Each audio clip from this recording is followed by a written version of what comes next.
번째 퀴즈. 자전거를 타면 기분이 좋아져. 영어로. 두 번째 퀴즈. 자전거 타고 가면서 내가 조금 생각할 시간을 벌었어. 영어로 어떻게 할까요? 네, 빠르게. 네, 그렇죠. 그냥 다 하긴 해야 돼. 그리고 항상 수업 자료를 제가 매주 상황에 맞게 항상 준비를 하거든요. 강조하는 게 딱 두 가지가 있어요. 하나는, 안녕하세요, 토리코나입니다.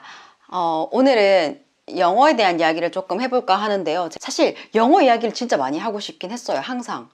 왜냐하면 제가 다른 사이트 클래스 101 같은 경우에는 원서 수업을 하고 있기도 하고, 그리고 실제로 제가 1대1로 수업 요청을 하신 분들과 수업을 하고 있기도 하고, 무엇보다 제 일이 당연히 그거다 보니까 당연히 좀 영어에 대한 이야기를 항상 하고 싶었어요. 그런데 이제 책을 더 좋아하시는 분들이 많다 보니까 자꾸 밀렸는데, 오늘은 정말 하고 싶었던 이야기를 한번 해볼까 합니다. 이제는 그런데 제가 이런 건 안 하려고 해요. 당신의 영어가 안 되는 이유, 그런 거 있죠. 그냥 너무 자꾸 부정적인 이야기들이 유튜브 상에 넘쳐나서 나도 굳이 거기에 더 할 필요는 없겠다. 그래서 안 되는 이유, 이런 식으로 접근을 할 게 아니라 뭐를 또 해야 되는지, 뭐가 빠졌는지, 빠져서 안 된다 그게 아니라 뭐가 아직 남았는지, 어떻게 보면 사실 말장난이기도 하지만, 근데 뭔가를 잘못해서 라기보다는 영어 자체가 하나의 공정이 더 들어가는 언어거든요. 물 좀 주세요 하면 give me some water지만, 영어에서는 내가 물을 얻을 수 있습니까? 내가 물을 가질 수 있습니까? 로 변환이 돼야 되는 거죠. 영어 단어 차원이 아니라, 문법, 어순 차원이 아니라 쓰는 말 자체가 한 번 더 달라지죠. 그래서 또 하나의 공정이 더 들어가는 언어라고 저는 생각을 하거든요. 그래서 한국인이 아시아권 언어를 배우는 것보다는 당연히 저쪽 언어를 배우는 게 또 한 번의 공정이 필요한데, 그것까지 하고 단어도 알아야 되고 그 다음에 어순도 알아야 되고, 그것까지 다 하려고 하니 어려울 수밖에 없죠. 일단 기본적인 영어 문장을 만드는 데는 어려움이 없다라고 하시면 조금 동명사를 조금 활용해 보세요. 예를 들어, 자전거 타고 가면 기분이 좋아. 어떻게 할까요? When I ride a bike, I feel happy. 오케이, 굿. 그런데 그런 구조도 좋지만 riding a bike makes me happy. 이렇게 해서 그냥 딱 한 문장으로 끝내는 거죠. 마침표 하나로 콤마 필요 없이, 접속사 쓰지 않고 가는 거죠. 조금 더 어려운 문장 한번 해볼게요. 예문들은 제가 이 책에서 가지고 왔습니다. 영어를 네이티브처럼 말하고 쓰는 법. 이 책 같은 경우에는 제가 중급 이상의 분께 수업을 할 때 강조하는 부분과 이 책에서 강조하는 부분이 굉장히 똑같더라고요. 제가 지금 수업을 하고 계신 분이 3분이 있습니다. 유튜브를 통해서 저한테 이제 연락이 돼서 수업을 하는데, 기초분 2분, 처음에는 완기초에서 시작을 했고, 그 다음 기초, 그리고 한 분은 해화에 있어서만 중급에서 한 고급 한 중간 사이 정도 된다고 생각을 하거든요. 그래서 그분께 이 책을 정말 딱 추천하면 되게 좋겠다는 생각을 했어요. 이 책을 받자마자 바로 저의 수강생분이 생각이 나더라고요. 왜냐면 너무 제가 그분께 강조하는 거랑 이 책에 나오는 거랑 비슷해서. 이 책의 예문 한번 갖고 와서 해볼게요. 자전거로 이동하면서 그는 계획을 생각할 약간의 시간을 벌었다. 조금 직역입니다. 좀 편하게 하면 이런 거죠. 자전거 타고 가면서 생각할 시간을 좀 벌었어 라는 거죠. 여기서 설명을 한 대로 한번 말씀을 드리면, 보통 한 중급의 수준의 이제 회화를 하시는 분들이 이렇게 간다고 합니다. 저도 이렇게 갈 것 같아요, 사람들이. While he was moving by his bike, he bought time to think about the plan. 여기에서 지금 고칠 게 많다. 우리는 또 이제 FM대로 while he was, I was riding a bike, 이 구조로 갔다고 했을 때 그렇게 가지 말고 어떻게 제안을 하냐, 제안하는 부분을 읽어드릴게요. 구조가 확 달라집니다. The bike ride gave him some time to come up with a plan. 첫 번째, 자전거로 이동하면서 접속사 날림. 그 다음에 생각해낼 시간을 벌었다. I bought time. Earn time? Bought time? 말고 gave him some time. 시간을 좀 줬습니다. 뭐 할 시간? think about. 그 플랜이 think about을 만약에 여러분 했다고 치면 그 플랜이 어떤가에 대한 생각이에요. 근데 내용은 그게 아니잖아요. 좀 계획을 생각해낼, 아이디어를 한번 구상해내 볼, 그 말이죠. 그럴 때 여기선 말하는 건 come up with a plan입니다. 기본 문장은 만들어낸다 라고 봤을 때, 제 기준의 기본 문장이라 하면 나 어제 밥 먹었어. 나 어제 점심으로 햄버거 먹었어. 이런 말들. 그렇게 되시는 분들은 그래도 기초가 넘어섰다고 저는 생각을 하거든요. 조금 더 잘한다면 의문사도 뭐 잘 만드는, 의문문도 잘 만드는 분들일 텐데, 그분들은 이런 어떤 서술 형식의 글들을 조금 읽었으면 좋겠어요. 그냥 무조건 표현만 막 나와 있는 것들 말고, 뭐 근데 그것도 읽어야 돼요. 그냥 다 하긴 해야 돼. 근데 이런 류의 책들은 잘 보시겠습니다. 이건 이렇게 생각할 수 있지만 요렇고 저렇고 좀 알려주는 서술 형식의 글이거든요. 근데 이런 것들을 여러분이 많이 안 보시는 것 같아요. 그냥 표현만 무조건 인풋으로 많이 막 이제 외우시려고 하는데, 그러면 문제가 뭐냐면 여러분, 이거는 진짜 이건 공부를 많이 해본 사람들은 다 알 것 같아. 내가 공부를 많이 해봐서 나 이제 말 좀 하겠지, 나 글 좀 쓰겠지 했는데 땡 하는 순간을 느꼈던 분들은 아마 다 알 것 같은데, 그냥 인풋으로 넣을 때 너무 자연스러워요. 내가 너무 이해가 다 돼. 근데 그런 과정이 없이 어떤 걸 해봐라라고 했을 때, 이게 사실상 저거다 라고 접목시키는 게 잘 안 돼요. 이게 뭐지? 하고 뭐 봤더니 이거였어? 그냥 이거 쓰면 되는 거였어? 이럴 때가 있는 거죠. 근데 그렇게 이것도 결국에 의식의 차이인 거죠. 그래서 뭘 하나 볼 때 의식하면서 인식하면서 그냥 마구 쏟아지는 인풋들, 막 글들이 마구 지나가는 미드, 이런 걸 그냥 멍하니 멍 때리면서 보는 게 아니라 하나하나를 의식하면서 보는 게 굉장히 좋은데, 이거 딱 요 상황에 이때는 이게 아니라 요걸 쓴 거구나 라는 걸 의식을 하는 게 중요한데, 이걸 매번 영어를 볼 때마다 의식하기 너무 귀찮단 말이죠. 그리고 내가 의식하고 있는지 안 한지를 사실 잘 몰라요. 그냥 왜냐면 너무 자연스럽게 잘 읽히니까. 그래서 이렇게 약간 서술 형식으로 잠깐만 네가 think about 수거 아는 거 알겠고, 이 수거 아는 거 알겠고, 저 수거 아는 건 알겠는데, 네가 알고 있는 이거는 요럴 때고 이때는 요걸 써줘야 돼. 이렇게 조금 막 그냥 무조건 속도를 내면서 외우려고 하는 분들을 잠깐 잡아서 이렇게 설명을 해주는 이런 약간 서술 형식의 책들을 좀 많이 읽었으면 좋겠어요. 진짜로. 왜냐면 이걸 대체하려면 우리는 어릴 때 태어나서 그곳에서 굉장히 진짜 많은 끝도 없는 인풋을 들어서 어떤 규칙성은 발견하지 못한 채로 인풋의 양으로 그냥 정말 두드려 패는 거죠.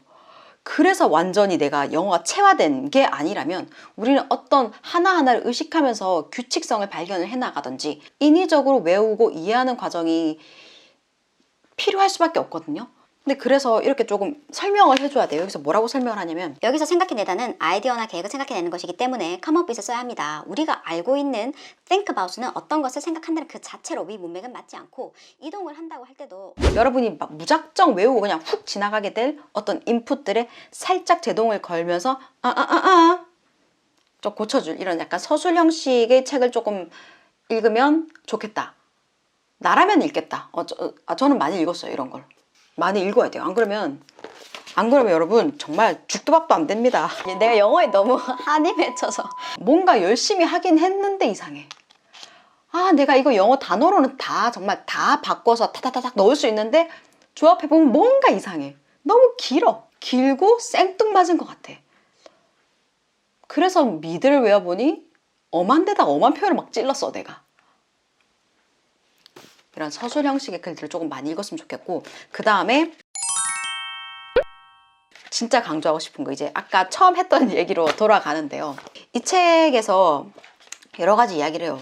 진짜 제가 여러분께 보여드릴게요. 제가 유튜브에서 이제 연락을 받아서 수업을 1대1 수업을 하고 있는 분들 중 중급에 해당하는 분만 딱 이야기를 할게요. 이 책이 완전 생기초 책은 아닙니다. 기초를 넘어선 이제 중급의 수준에 보기에 정말 딱 좋은 책인 것 같은데, 어떤 이야기를 하냐면, 수업을 하고 수강생 분들마다 했던 것들, 외워야 될 것들, 대화할 때 제대로 못 써먹었던 것들, 그런 것들을 제가 딱 정리를 해줘요. 당연히 내용은 이제 사람마다 달라지죠. 그 중에 어떤 것들이 있었고 제가 자주 강조했던 게 뭐냐면, 요런 구조 있죠. 보이시나요? 휴가 중이었는데 옆집 사람이 전화로 물 샌다고 알려줬다. 이렇게 할 때 조금 분사구문을 많이 써봐라. 마트 갔다가 돌아왔는데 걔가 내 신발을 씻고 있더라 라고 했을 때, 돌아왔는데 when I 이렇게 쓰지 말고 그냥 ing로 빠르게 훅 가라. Returning from a grocery run, grocery run에서 돌아왔을 때. 그 다음에 나 발견했어. My dog가 chewing 하고 있는 것을 발견했어. 이런 식으로 분사구문을 쓰는 겁니다. 분사구문이라고 하는 단어가 조금 낯설 수도 있는데 별거 없어요. 그냥 접속사 있죠, 우리말로. 실컷 일하고 집에 왔을 때 애들이 침대에서 뛰고 있는 거야. 실컷 일하고 집에 돌아왔을 때 접속사죠. 아이들이 침대에서 뛰고 있는 걸 발견했지 뭐야? 이럴 때 뭔가 구구절절한 느낌이 들죠. 근데 이게 결국 요렇게 바뀐다는 거죠. Entering the room after a long day work, I found my children jumping on the bed. 여기 한마디 잠깐 보여드리면 제가 이렇게 적어놨어요. 사람 이름 수강생분입니다. 단순 암기보다 우리말로는 이렇게 출발하는 말이 영어로는 이런 형식으로 받아진다라는 점을 의식 감상해 주세요 라고 적어놨거든요. 이런 걸 연습하기에 제 책 너무 좋은 것 같아요. 왜냐면 이게 특히 분사구문에 너무 집중돼 있더라고요. 제가 진짜 이걸 많이 강조를 했거든요. 다른 예문 한번 볼게요. 요겁니다. 엄청 어려워 보이죠? 얼핏 보면 그는 다락방 위에 올라와 있었고 한쪽 눈으로 그 구멍을 응시하며 인기척이 있는지 살폈다. 이것도 진짜 너무 할 말이 많아, 이 구조도. 제가 수업 때 진짜 많이 강조했던 거거든요. 내가 쓴 줄? 너무 중요하다고 생각하는 부분이, 자 여기 잠깐 보면 차를 한 손에 들고 완전히 몰입되는 책을 이제 읽었다 이런 거 할 때도 제가 굳이 이런 부분 윗의 강조를 많이 해왔어요. 이 중급 이상의 수강생 수업을 할 때는 윗의 강조를 많이 해왔고, 왜냐면 윗을 쓰면서 문장이 확 편해지거든요, 진짜. 여러분이 어떻게 하셨을지 모르겠는데 여기서 제안 드리는 것은 이겁니다. 있다. 일단 비동사. He was up in the loft. 로프트, 다락방. 여기에서 여러분 로프트, 다락방 이걸 외우라는 게 아니죠. 다락방 모르면 그냥 뭐 하이룸 하면 뭐 어때? 뭐 attic 뭐 이런 거 뭐 알면 더 좋고. 근데 뭐 그런 게 아니라 be up in the 이런 걸 구성할 수 있는 게 중요하다는 거죠. He was up in the loft. 그 다음 게 관건입니다. 제가 그리고 너무 중요하다고 생각을 했던 이 중급 수강생분 수업할 때 제가 진짜 강조를 많이 했던 거거든요. 이것도 나중에 한번 보여드릴게요. 자, 어떻게 썼냐? 한쪽 눈으로 계속 이렇게 막 살피면서 할 때 with 썼습니다. with one eye at the opening. 한쪽 눈은 at the opening, 입구에 두고 이런 거죠. 뭐 문법적으로 설명을 해라 하면 얘는 부대 상황이라고 설명을 하고 with 쓰고 목적어 one eye, at the opening은 being at the opening 해서 목적 보어. 독해 수업을 할 때는 그렇게 설명을 하죠. 그리고 해석을 할 때는 목적어가 목적 보호하면서 목적어가 목적 보호한 상태로 이렇게 하는데, 문법 용어가 익숙하면 그렇게 받아들이면 사실 좀 더 쉬울 것 같고, 뭐 아니면 몰라도 되지만 알면 설명을 이해하기가 사실 조금 더 좋긴 해요. Anyway, 여기서 제안하는 법은 with one eye at the opening. 그리고 끝납니다. 그리고 분사구문이 튀어나와요. 뭐 한다? Scan for signs of life. 어떤 뭐 움직임의 사인이 있는지 없는지를 스캔합니다. 뭐뭐 하고 뭐뭐 했다라고 해서 무조건 and 넣고 주어 넣고 또 동사 넣고 그 구조로 가지 말라는 거죠. 분사구문 진짜 써야 돼요. 분사구문을 모르고 구구절절해져요. 이것도 제가 이거 옛날에 이거 잠깐 볼게요. 캐릭터들이 진짜 완전 살아 움직이는 것 같아서 나도 그들의 세계를 통해서 진짜 완전 모험을 딱 떠난 것 같다 했을 때 제가 수강생분께 이런 구조를 좀 눈에 익혀라 라고 줬던 문장도 바로 밑에도 이런 게 있네요. 분사구문으로 The characters came to life so it took me 하지 않고 그냥 바로 분사구문으로 접속사 and 빼버리고 ing로 바로 시작하는 거죠. The characters came to life taking me on an adventure through their world. 요런 것들 강조 정말 많이 했던 부분인데 이 책에서 끊임없이 이 부분이 강조가 되고 있어서 진짜 연습하기 너무 좋거든요. 단순히 달달달달 외우는 그런 구조가 아니라 언어는 깨닫는 시간. 띵! 아 이게 이거구나. 아 이거 이렇게 되는구나. 아 이거는 안 되는구나. 뭐 이런 약간 의식의 시간, 의식, 감상 그런 시간이 진짜 필요한 것 같거든요. 그러니까 이렇게 뭔가 단번에 답이 쫙 나오지 않으니까 한번 해볼 수 있게 돼 있고, 영어 책을 고를 때는 이런 구성이어야 된다고 봐요. 그냥 마구 외우는 해보는 거죠. 그리고 얼핏 보면 어려워 보이는 이런 것들 뭔가 구구절절 따라가면 어려울 것 같죠. 근데 아 이거 이렇게 심플하게 바뀌는구나를 끊임없이 의식하고 띵 어떤 light bulb moment, epiphany 같은 그런 순간들을 접하면 접할수록 쉬워져요. 확실히 쉬워요. 이걸 줄일수록 쉬워요. 확실히. 혼자 공부해보기에 너무 좋은 책인 것 같아서 오랜만에 영어를 한번 이야기를 해봤습니다. 그래서 이 영상은 완전 기초보다는 어느 정도 문장을 만들 수 있는 분들이 보시고 이런 책 진짜 좀 구매해서 한번 이렇게 의식하면서 한번 문장을 만들어 봤으면 좋겠어요. 굉장히 괜찮은 책 같습니다. 네. 그리고 지금 현재 읽고 있는 책 잠깐 이야기를 하면 너무 재밌는 소설을 발견했지 뭐예요. 그래서 도서관에서 빌렸다가 안 돼. 사야 돼. 해서 사서 읽었는데 너무 좋네요. 이미 읽긴 다 읽었어요. 그래서 찍어서 바로 올리도록 하겠습니다. 그럼 안녕!